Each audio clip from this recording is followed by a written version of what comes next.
నేను మొన్న టీవీ చూస్తూ ఉంటే చాలా విచిత్రం అనిపించింది నాకే.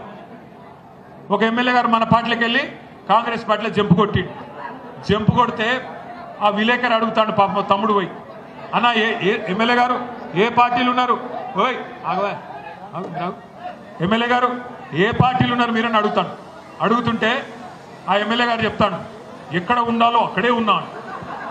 ఎట్లుంటుందంటే కథ ఎట్లుంటుందంటే, ఇప్పుడు మీ అందరికీ పిల్లగాళ్ళు ఉంటారు ఇంట్లో, పిల్లగాడు లేకపోతే సాయంత్రం ఏటో దోస్తు ఇంటికి పోయిండు, ఆయన రాత్రి 10 అవుతాను ఫోన్ చేసి కొడుకుకు అరే ఎక్కడున్నారో ఇంకా రాకపోతే అంటే నేను ఎక్కడ ఉండాలనో అక్కడే ఉన్నా అన్నాడు అనుకో, మీకు ఏమనిపిస్తుంది? దౌడ మిగిలి ఒకటి సంపబుద్ధి కాదు. ఇలా మీ ఎమ్మెల్యే కథ కూడా గట్లేదు, ఎక్కడ ఉండాలో అక్కడే ఉన్నాడు. అంత అతి తెలివి ఎందుకు? ధైర్యం లేదా? సరిపోతలేదా? ఎందుకు? బై ఎలక్షన్ వస్తుంది, మరి రేపు పార్టీ మారిన పార్టీ ఫిరాయింపు మీద సుప్రీంకోర్టు ఇప్పటికే 4 దొబ్బులు దొబ్బింది, ఎక్కడ బై ఎలక్షన్ వస్తుందని భయమా?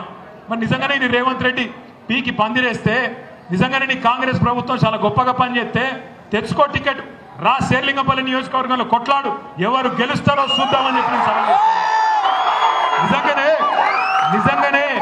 నిజంగానే కాంగ్రెస్ ప్రభుత్వం బీఆర్ఎస్ ప్రభుత్వం కంటే గొప్పగా పనిచేస్తే, నిజంగానే నీ 6 గ్యారెంటీలు అమలైపోతే, నిజంగానే మొత్తం సుభిక్షమైపోతే హైదరాబాద్ మహానగరం, పేదలందరూ సంతోషంగా ఉంటే దా తెలుసుకుందాం, దా 10 మందితో రాజీనామా పెట్టి ఎవలేందో దూద్ కా దూద్ పానీ కా పానీ రాజుగా చూసుకుంటూ అయిపోతుంది. రేవంత్ రెడ్డి కేసీఆర్ ప్రజలు డిసైడ్ చేస్తారు, అంతేనా?